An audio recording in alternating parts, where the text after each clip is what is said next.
Headlines नंतर आपण बातम्या सविस्तर पाहणार आहोत आणि 9च्या बुलेटिनची सुरुवातीलाच एक मोठी बातमी आहे। महाराष्ट्रात निवडणूक काळात 494 कोटींची संपत्ती जप्त करण्यात आली आहे। मुंबई उपनगरात सर्वाधिक मालमत्ता जप्त झाली आहे। दारू, पैसे, अंमली पदार्थांसह मौल्यवान वस्तूंचाही यामध्ये समावेश आहे। निवडणूक आयोगाच्या कारवाईत तब्बल 494 कोटींची ही संपत्ती जप्त करण्यात आली आहे।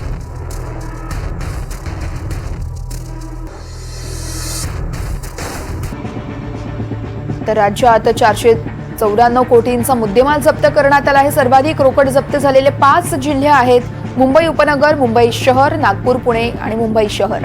यासह आपण पाहतोय मुंबई उपनगरात 138 कोटी 19 लाखांची रोकड तसेच या संपूर्ण मालमत्ता जप्त झाली आहे। मुंबई शहर मध्ये जर पाहायला गेलं तर 44 कोटी 95 लाख, नागपूरमध्ये 37 कोटी 53 लाख, तर पुण्यामध्ये 32 कोटी 29 लाख रुपये आणि मुंबई शहरमध्ये अर्थातच 44 कोटी 95 लाखांची संपूर्ण मालमत्ता ही जप्त करण्यात आली। मुद्देमाल होता सगळ्यात सर्वाधिक रोकड जप्त झालेले 5 जिल्हे आपण पाहिलेत। पालघरमध्ये 13 कोटी 96 लाख, ठाण्यात 12 कोटी 41 लाख, तर पुण्यामध्ये 11 कोटी 29 लाख रुपये जप्त करण्यात आले आहेत।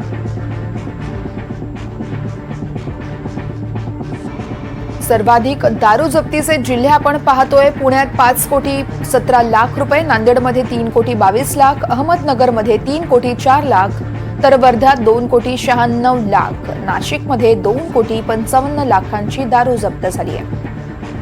सर्वाधिक ड्रग जप्तीचे जिल्हे कोणते आहेत तर मुंबई उपनगर 39 कोटी 90 लाख रुपये, मुंबई शहर 5 कोटी 17 लाख, बुलढाण्यात 4 कोटी 54 लाख रुपये, तर ठाण्यामध्ये 1 कोटी 64 लाखांचे ड्रग्जचे जप्त करण्यात आले।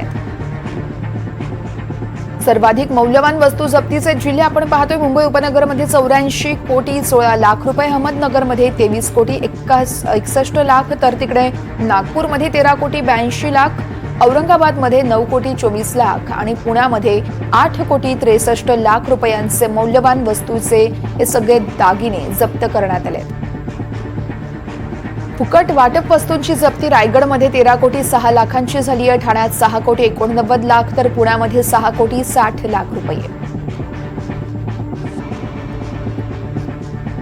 आणि या संदर्भात अक्षय कुडकेलवार आमचे प्रतिनिधी आपल्याला अधिक माहिती देत आहेत। अक्षय, आपण पाहतोय अवघ्या काही दिवसातच आता निवडणुका होत आहेत, मात्र त्या अगोदरच कुठेतरी मतदारांना मतदान करण्यासाठी आमिष दाखवण्याचा प्रयत्न होतोय आणि याच सगळ्या काळात तब्बल 494 कोटींची संपत्तीही जप्त झाली आहे।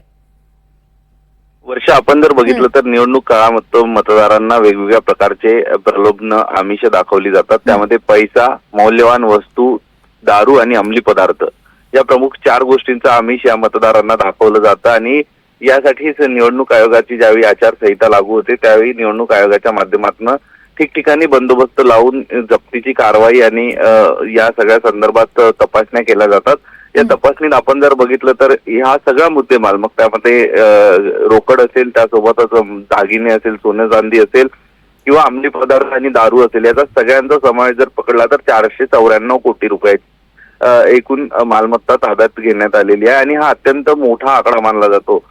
इतक्या मोठ्या जवळपास 500 कोटींची मालमत्ता होती आणि इतकी मोठी मालमत्ता निवडणुकीच्या काळात जप्त होणं हे त्यातल्या त्यात एक महत्वाची कारवाई मानली जाते। सातत्यानं महाविकास आघाडीच्या नेत्यांकडनं देखील आरोप केला जात होता की विविध शासकीय वाहनांचा वापर या सगळ्या दरम्यान ही जी तस्करी केली जाते, मग ती संपत्ती असेल, पैसे असतील, बेहिशेबी मालमत्ता असेल, यासाठी त्याबाबत देखील आता निवडणूक आयोगाने दखल घेत शासकीय वाहन जे निवडणुकीच्या कामासाठी वापरले जात नाहीये, निवडणुकीच्या ड्युटी व्यतिरिक्त जे शासकीय वाहन असेल त्या सगळ्यांची देखील तपासणी करण्याचे आदेश आता निवडणूक आयुक्त जे आहेत त्यांच्या माध्यमातून देण्यात आले। त्यामुळे येत्या काळात हे आकडा वाढू शकतो, कारण निवडणुकीच्या मध्यापर्यंत जर एवढा आकडा असेल तर ज्यावेळी निवडणूक रंगात येते आणि मतदानाच्या पूर्वीचे 2 ते 3 दिवस अत्यंत महत्वाचे मानले जातात, कारण मतदारांवर प्रभाव टाकणे, मतदारांना आमिष दाखवणे, त्यांना प्रलोभन देणे, या सगळ्यासाठी शेवटचे 2-3 दिवस महत्वाचे मानले जातात आणि या सगळ्या वस्तूंची अफरातफर या काळात मोठ्या संख्येनं केली जाते आणि यामुळं हा आकडा आता येत्या काही दिवसात वाढू देखील शकतो। निश्चितच अक्षय, या संदर्भातले सगळे अपडेट्स जाणून घेत राहू तुमच्याकडून। तुर्तास धन्यवाद तुम्ही दिलेल्या माहितीसाठी।